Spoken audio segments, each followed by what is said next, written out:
Gente, eu vou mostrar minha rotina da manhã. Eu vou falar as coisas que eu já fiz. Eu já escovei meus dentes, né? Já lavei meu rosto. E também, a gente, todo dia, a minha mãe faz o café da manhã. E a gente faz o nosso culto primeiro, ora, canta. E a minha mãe lê a Bíblia e lê uma historinha. E aí, depois que ela lê as historinhas, aí quando ela acaba, a gente ora. Ou canta uma música também. E aí a gente vai tomar café da manhã.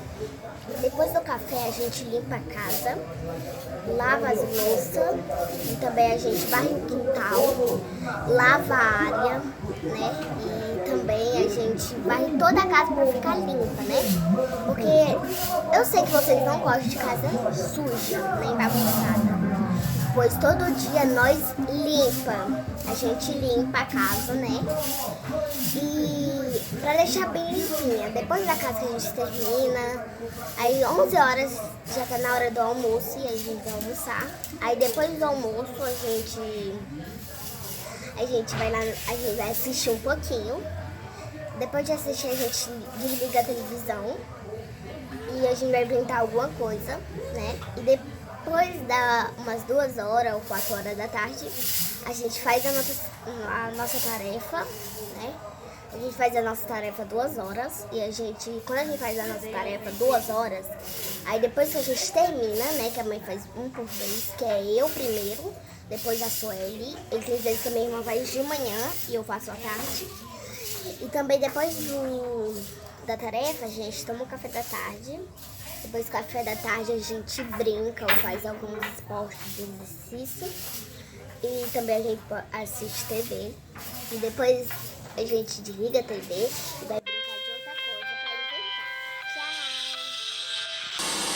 Tchau! Graças a Deus, meus irmãos. Aqui é a família pastoral. A pastor Júnior está falando. Sara está aqui no teclado, a Sofia, Sueli, minha esposa, Josiane. Nós louvamos a Deus por ter essa oportunidade de compartilhar um pouco da nossa rotina, daquilo que Deus tem nos dado a oportunidade de fazer nesses dias de quarentena, né? Mas nós gostaríamos de também incentivar você em casa a ter esse momento com família, a ter esse momento devocional, e nós vamos louvar o Senhor com uma canção das que nós cantamos nos nossos cultos, ou pela manhã ou à noite.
Um pouco a nossa rotina. Eu espero que possa ajudar você, a sua família, aí na sua casa, a ter esse tempo de devocional, esse tempo que não precisa ser grande, pode ser 5 minutos, 7 minutos, 10 minutos, dependendo da sua família, no horário que der certo para você como família. Então vai o nosso incentivo um pouco daquilo que Deus tem feito por nós. Um abraço, fique na paz, em nome de Jesus. Amém. Vamos dar um tchau para todo mundo? Tchau! Tchau!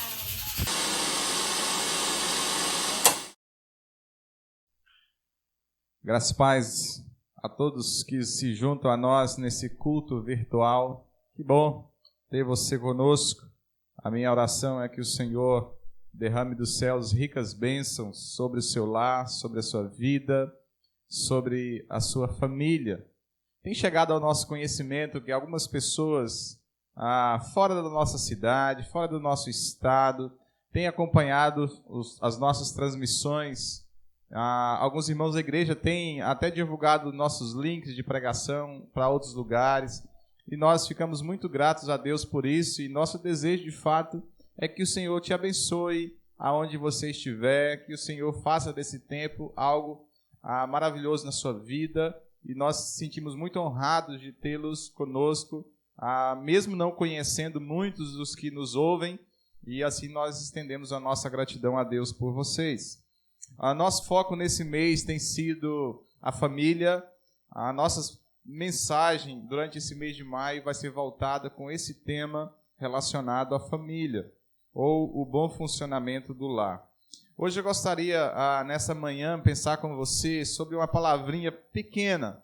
No nosso dicionário ela tem apenas 6 letras, mas é uma palavra muito difícil de ser vivida, principalmente no nosso contexto do lar. É a palavrinha chamada perdão. Isso por que é difícil? Porque no nosso contexto do lar, inevitavelmente, nós vamos ter que lidar com situações que nos podem ferir e ter o potencial de produzir mágoas no coração. Tem um pastor chamado Eric Davis. Ele diz que as feridas inevitáveis. As pessoas vão nos machucar, até mesmo aquelas que estão próximas. Na verdade, especialmente aquelas que estão próximas de nós. Tem uma escritora muito conhecida de algumas mulheres, chamada Nancy DeMoss. Ela fez de uma lista de algumas questões que podem produzir ou ter o potencial de trazer ao nosso coração feridas, mágoas, tristezas. E ela lista algumas coisas, dentre elas nós vamos citar para você nessa manhã. Ela diz: pode ser um amigo que mentiu para você e traiu a sua confiança. Pode ser um pai que foi cruel, abusivo ou que não sabia expressar amor. Ou pode ser que alguém tenha machucado os seus filhos, alguém de fora fez algo contra os seus filhos, que isso produziu um sentimento muito ruim no teu coração.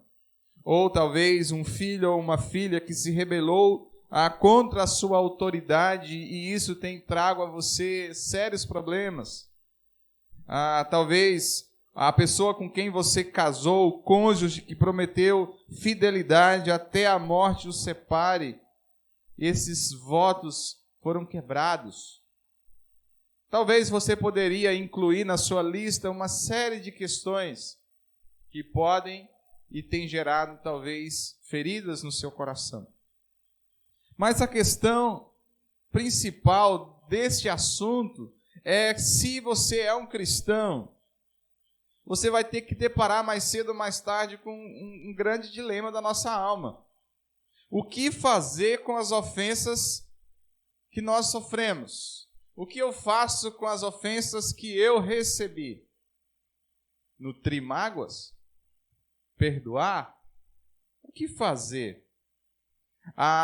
Essa semana eu li um pouco sobre esse assunto, sobre alguns artigos, e eu achei interessante o comentário de uma pessoa dizendo que a mágoa é como ferir um animal. Não importa se ele é muito dócil, mas uma vez ferido, ele se torna extremamente perigoso.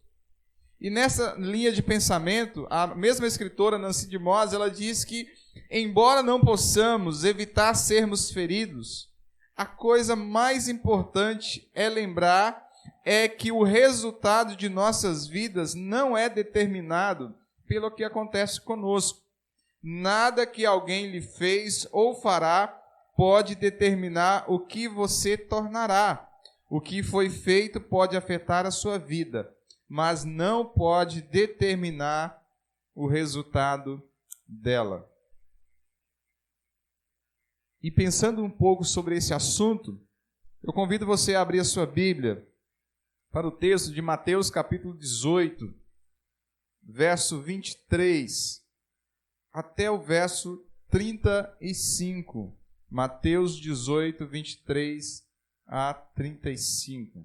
Se você tiver Bíblia em casa ou aonde você estiver, e se for possível, você pega esse texto, anote algumas coisas que nós iremos falar com você nessa manhã, e que isso possa te ajudar ricamente no seu entendimento desse assunto. Mateus 18, a partir do verso 23. Por isso, o reino dos céus é semelhante a um rei que resolveu ajustar contas com os seus servos. E passando a fazê-lo, trouxeram-lhe um que lhe devia 10.000 talentos. Não tendo ele, porém, com que pagar, ordenou o Senhor que fosse vendido ele, a mulher, os filhos e tudo quanto possuía, e que a dívida fosse paga. Então o servo, prostrando-se reverente, rogou: sê paciente comigo, e tudo te pagarei. E o senhor daquele servo, compadecendo-se, mandou embora e perdoou a dívida. Saindo, porém, aquele servo, encontrou um dos seus conservos que lhe devia 100 denários, e agarrando-o, sufocava, dizendo: paga-me o que deves. Então o seu conservo, caindo-lhe aos pés, implorava: sê paciente, eu te pagarei. Ele, entretanto, não quis, antes, indo-se, o lançou na prisão, até que saldasse a dívida. Vendo seus companheiros o que se havia passado, entristeceram-se muito e foram relatar a seu senhor tudo o que acontecera. Então o seu senhor, chamando-o, lhe disse: servo malvado, perdoei aquela dívida toda porque me suplicaste. Não devias tu igualmente compadecer-te do teu conservo, como também eu me compadeci de ti?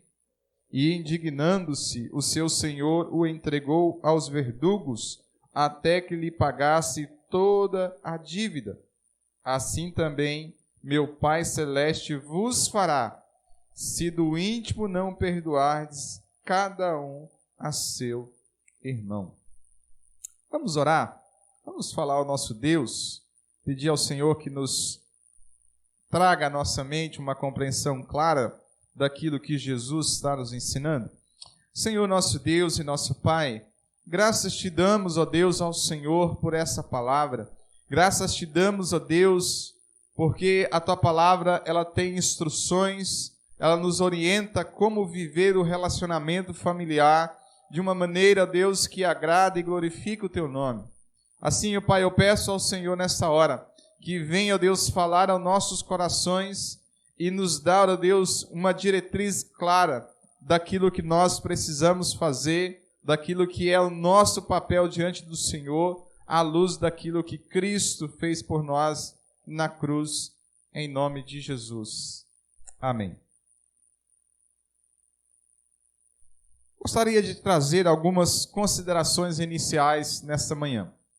Primeiro, é impossível abordar todas as nuances e implicações deste assunto numa só mensagem.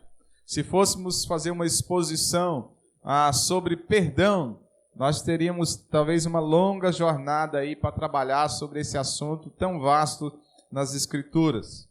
Segundo, nosso olhar vai ser para esse texto que nós acabamos de ler e considerar a pergunta feita por Pedro a Jesus. Na verdade, é uma pergunta que ele faz em forma de resposta que ele mesmo dá, que está no verso 21 e 22, que antecede a passagem que nós lemos. No versículo 21 está escrito: então Pedro, aproximando-lhe, perguntou ao Senhor: até quantas vezes meu irmão pecará contra mim e eu lhe perdoe?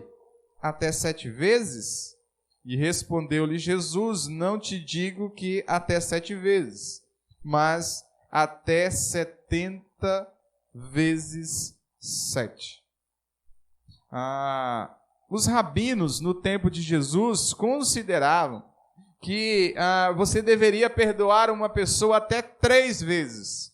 Então, se você perdoasse uma pessoa até 3 vezes, era o limite Só que Pedro, ele pensava que ele estava sendo muito generoso e agia muito bem. Ele faz uma pergunta e ele dá a sua própria resposta, sugerindo que se deveria perdoar 7 vezes, o dobro e um pouco mais do pensamento rabínico do seu tempo. Só que, conforme um autor cristão chamado Hendricks, havia algo errado com a tese de Pedro. Soava como se o espírito de perdão fosse uma mercadoria que se podia pesar, medir e contar, como se a mesma pudesse ser parcelada pouco a pouco até um limite bem definido, quando então a distribuição tinha que parar.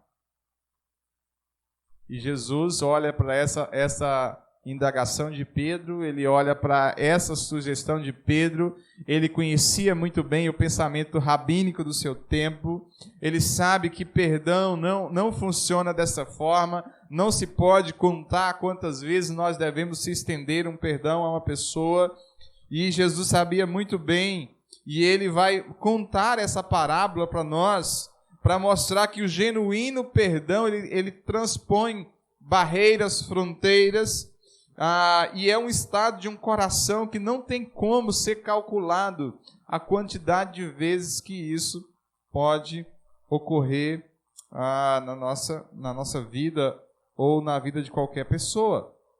A questão que nós temos é que seria muito mesquinho, conforme alguém se expressou, você chegasse para a pessoa com quem você casou e perguntasse até que ponto eu devo te amar. Ou se você olhasse para os seus filhos e perguntasse para eles até que ponto eu devo amar vocês. Ou até que ponto eu devo perdoar vocês. Nós vamos pensar na seguinte tema ou na seguinte proposição: perdoados, perdoa. Perdoados, perdoa. A primeira questão é: quem são os perdoados? Quem são aqueles que receberam perdão? A história contada por Jesus inicia com um rei que resolveu ajustar contas com seu servo. E o texto diz que os servos desse rei tinham que prestar contas, e na verdade esses servos eram altos oficiais, governadores de províncias, que ao devido tempo deveria prestar conta da arrecadação dos impostos que eles faziam e tinham que prestar conta ao rei.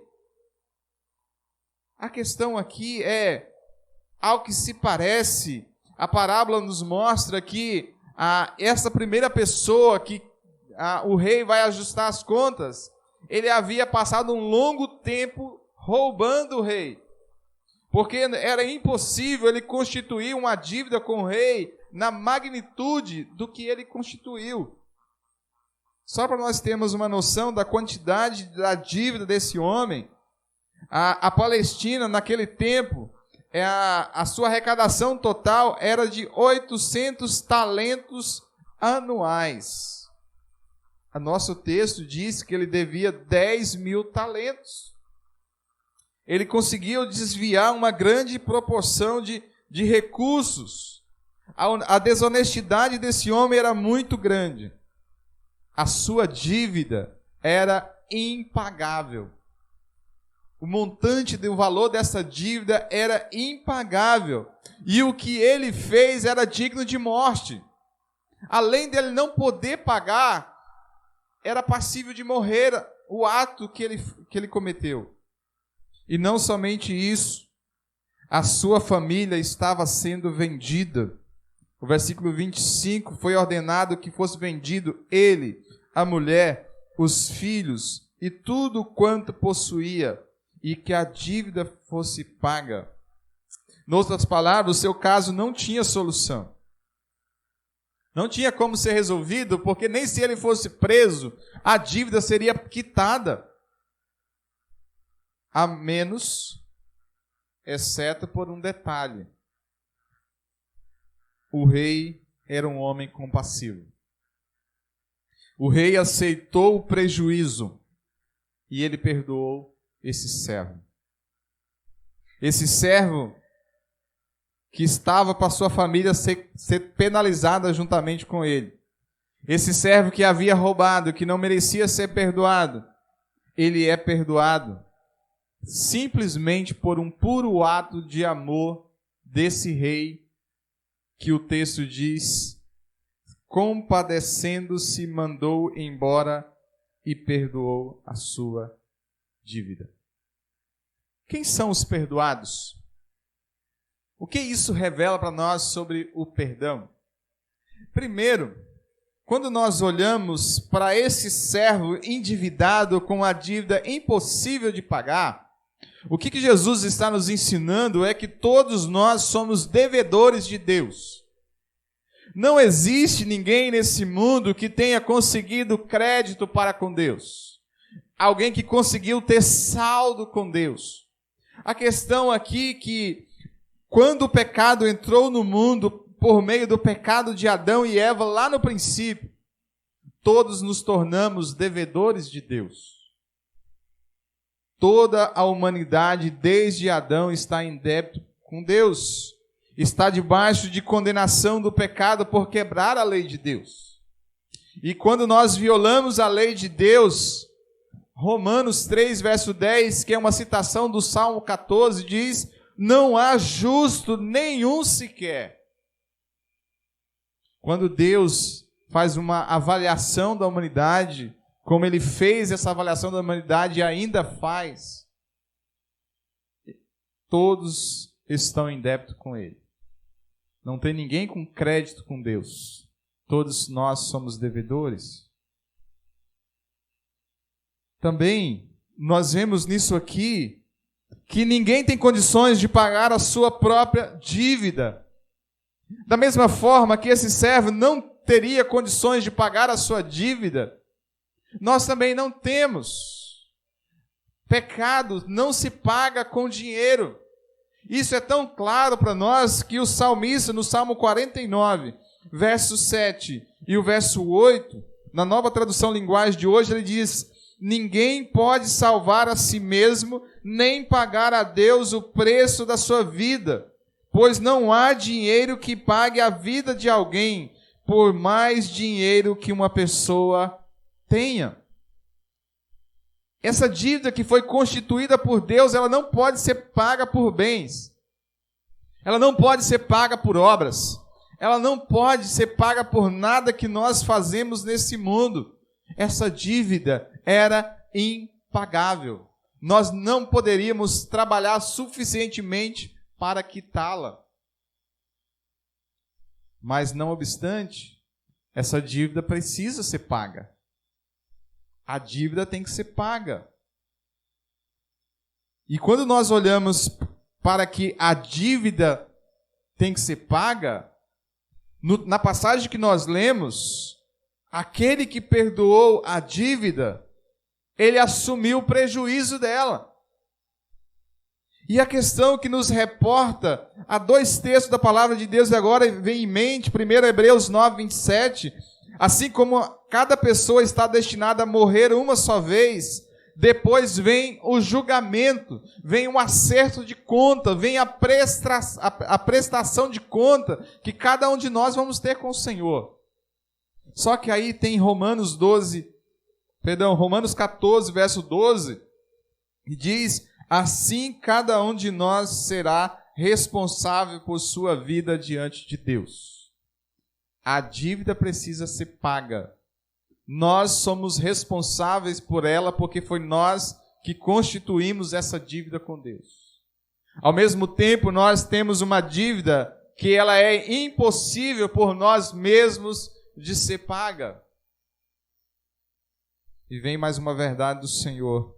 Somente um ato compassivo da parte de Deus tem a condição de remover essa dívida. Somente um ato compassivo da parte de Deus pôde remover a nossa dívida. Foi por meio do sacrifício expiatório de Cristo. A dívida foi paga em favor de todos aqueles que creem. Nós temos 3 textos que eu gostaria de ler para os irmãos, se você quiser tomar nota, 1 Mateus 20, 28, que diz: pois nem mesmo o Filho do Homem veio para ser servido, mas para servir e dar a sua vida em resgate de muitos. Ele ofertou o preço, ele pagou o preço para nos comprar, para nos resgatar para Deus. Romanos 3, 24, mas ele, em sua graça, nos declara justo por meio de Cristo Jesus, que nos resgatou do castigo dos nossos pecados.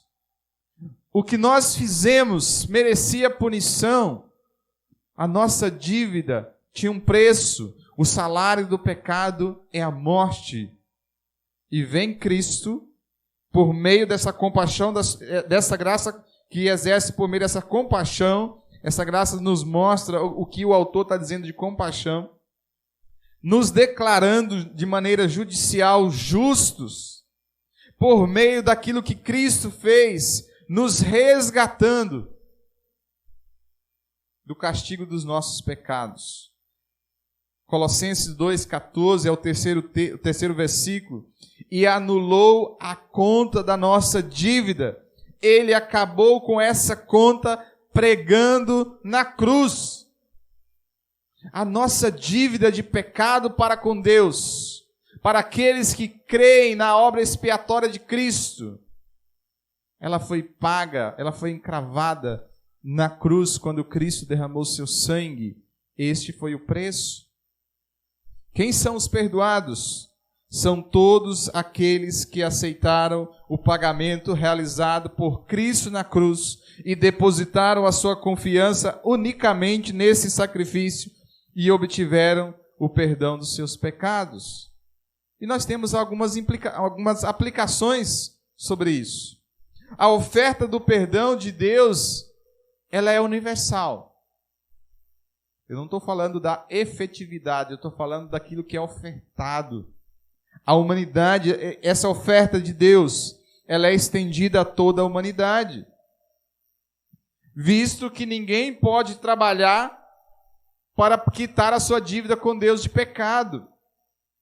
Cristo pagou a nossa ofensa, para que todo aquele que crê não pereça, mas tenha a vida eterna. A única maneira de ter a dívida cancelada é recebendo o perdão de Deus pela fé. Não existe outro caminho. E só lembrando, fomos nós que ofendemos a Deus, eu e você. Mas foi o ofendido, Deus, ele que recebeu a ofensa nossa, mas foi ele que estendeu a sua compaixão até nós e nos concedeu perdão.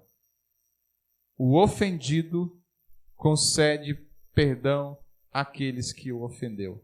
Foi assim que Jesus fez na cruz, clamando perdão a Deus por aqueles que estavam matando.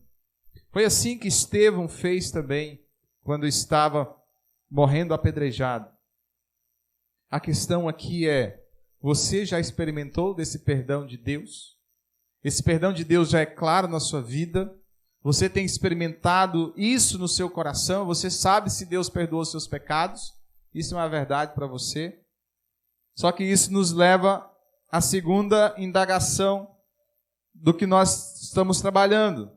Quem são os perdoados? Agora a segunda questão é: somente perdoados perdoam, que é o nosso tema.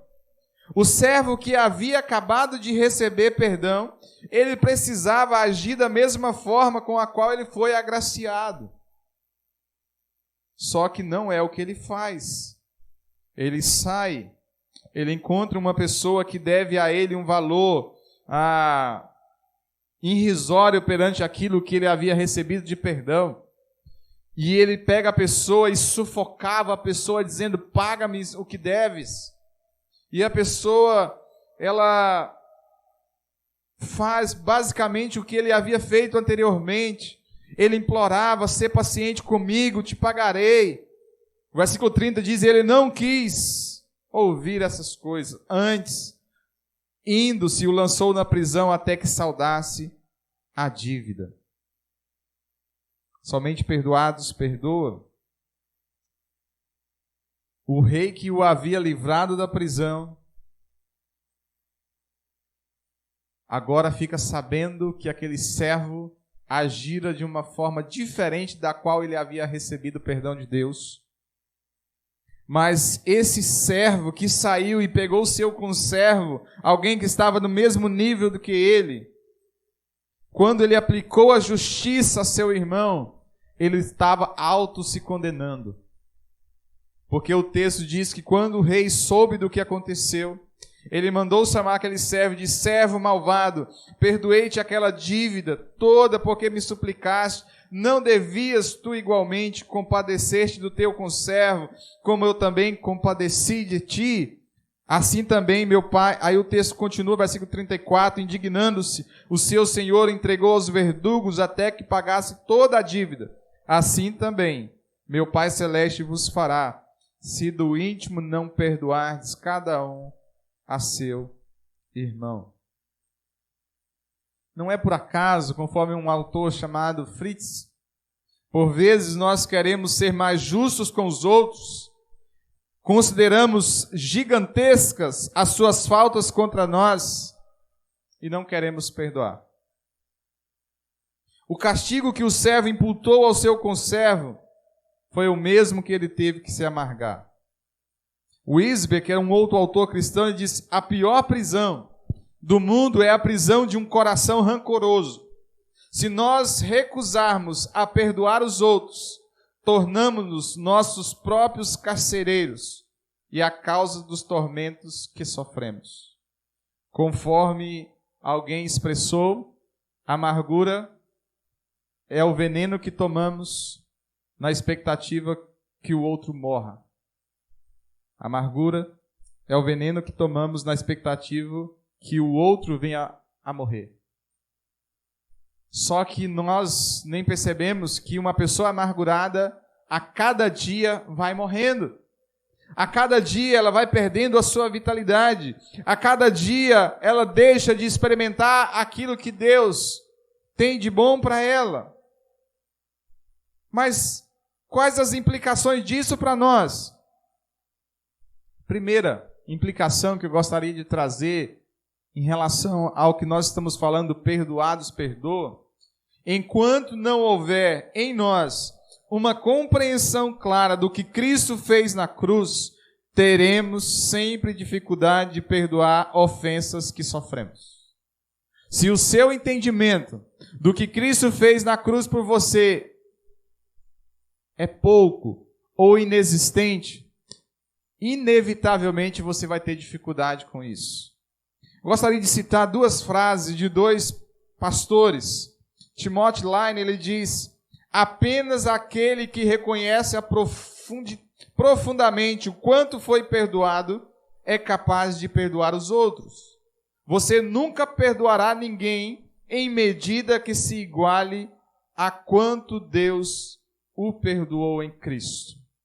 Tem um louvor que diz que eu não sei o preço que foi pago. Nós não temos como avaliar o preço, o tamanho do preço que Jesus pagou na cruz por nossos pecados. Eu nunca saberei o preço, mas nós sabemos que o preço levou à morte de Cristo.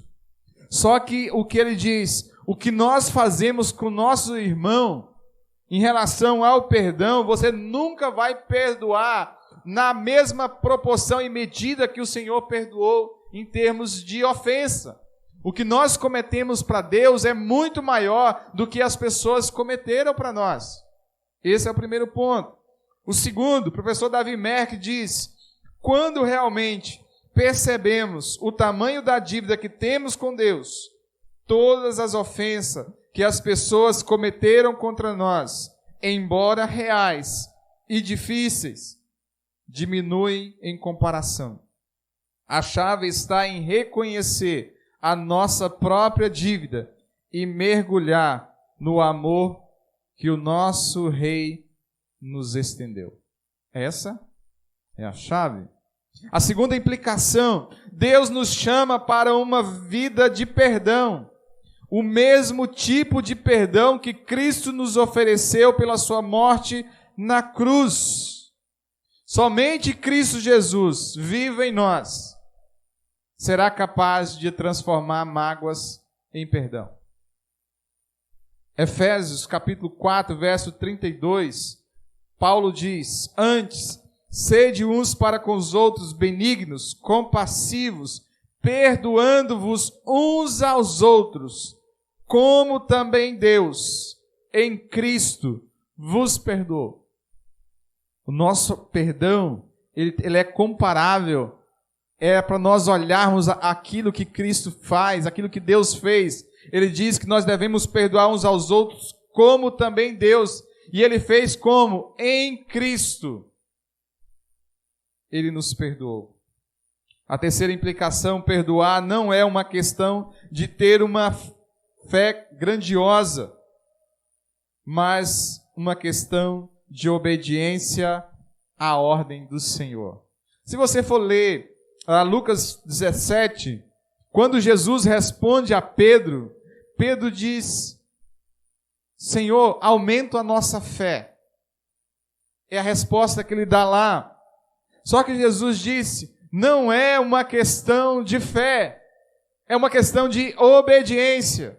Se nós estaremos dispostos a obedecer o que Deus nos manda a fazer. Sam Storms, ele diz, perdão é decidir viver com as consequências dolorosas do pecado de outra pessoa.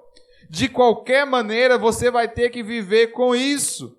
Então, você poderia fazê-lo sem amargura, rancor e ódio que ameaça destruir a sua vida. O que esse pastor está dizendo é o seguinte: quando Deus perdoou você e eu, Ele não esqueceu do que você fez a Ele, nem o que eu fiz a Ele.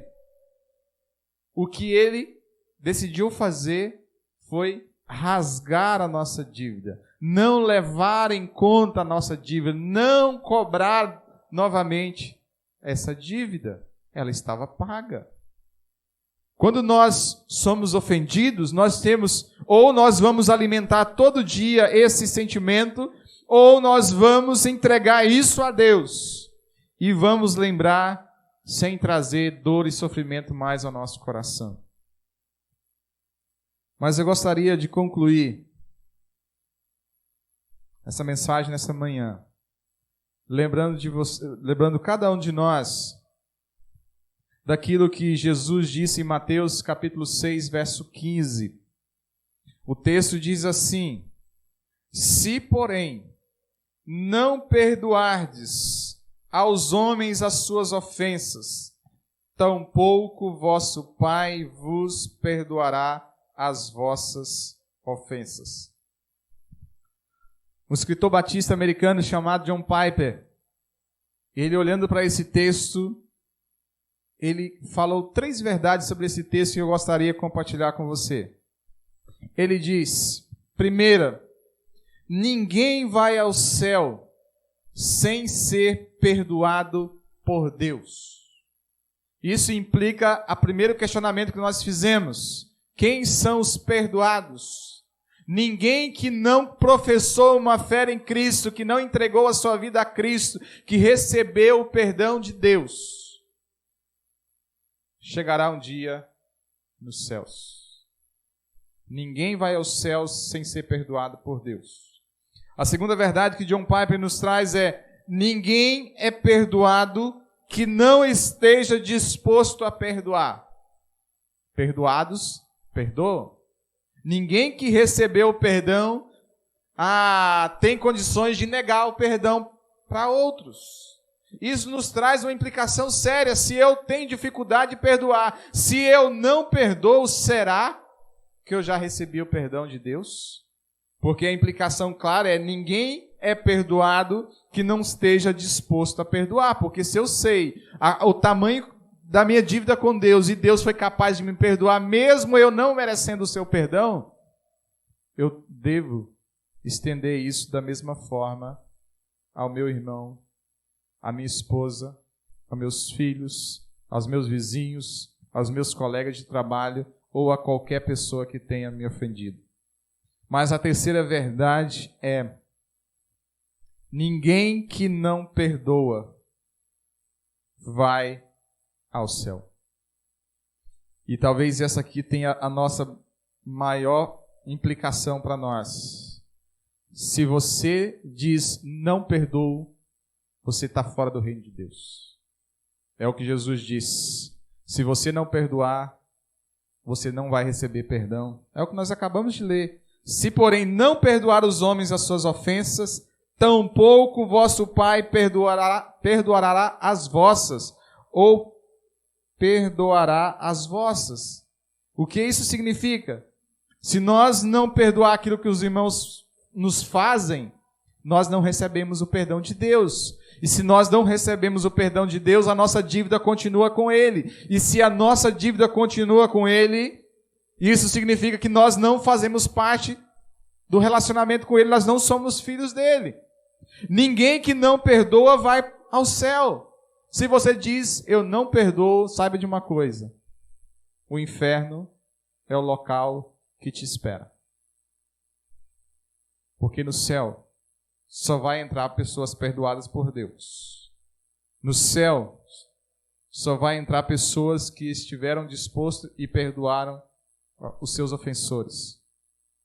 E se você não perdoa, o céu não é um ambiente para você.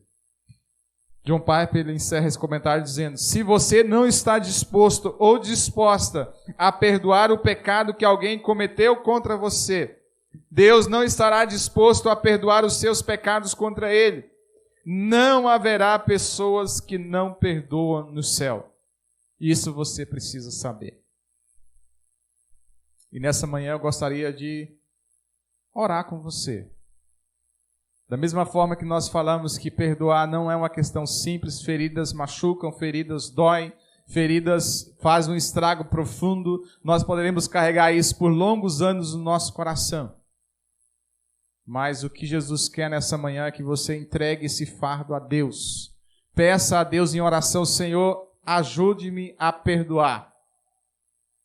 Me ajude, ó Deus, a poder olhar para aquela pessoa e pedir perdão. Lembrem, Jesus foi Deus, o ofendido, que buscou reconciliação conosco. É por isso que o texto que antecede a esse diz: se teu irmão pecar contra você, você é o ofendido. Você vai em busca desse irmão e diz: olha, você me ofendeu muito, mas eu gostaria de pedir perdão. Você, o ofendido, busca a solução do problema. Que Deus te ajude a você tomar uma atitude. Perdão é obediência. Perdão não é uma questão de fé. É uma decisão que você precisa tomar agora. E você precisa perdoar. Se você levar isso adiante e continuar com o coração magoado, ferido, o céu não é para você. Infelizmente, é o que Jesus nos diz a todos nós. Vamos orar? Senhor, nosso Deus e nosso Pai, como falamos inicialmente, todos nós somos expostos a situações que ferem ou feriram nosso coração. Todos nós somos expostos a relacionamentos e muitos deles podem trazer mágoa, dor, decepção, frustração, sofrimentos enormes. Muitos, ó Deus, não conseguem viver o presente porque o passado é tão presente na vida que se tornou a esses verdugos espirituais castigadores da consciência, que não deixa a pessoa viver bem o presente. Mas, Senhor, eu clamo ao Senhor, Pai, tenha compaixão de cada um daqueles que nos ouvem nessa manhã e que, se porventura tiver, Pai, algum problema de relacionamento e necessita, ó Deus, que o Senhor abra o entendimento, que necessita que o Senhor mostre, Pai, a grandiosidade do perdão concedida a cada um de nós e a esses irmãos em Cristo. Que a mente de cada um possa se revelar ao que Cristo fez. E que o Senhor inunde o coração de cada um, Pai, dessa mesma compaixão, desse mesmo amor, de reconhecer que não merecíamos o perdão e nem merecíamos, ó Pai, ser alvo do que Cristo fez por nós. Que essa mesma compaixão possamos estender àquelas pessoas que nos feriram, que nos maltrataram, que nos machucaram, que trouxe ao nosso corações feridas profundas.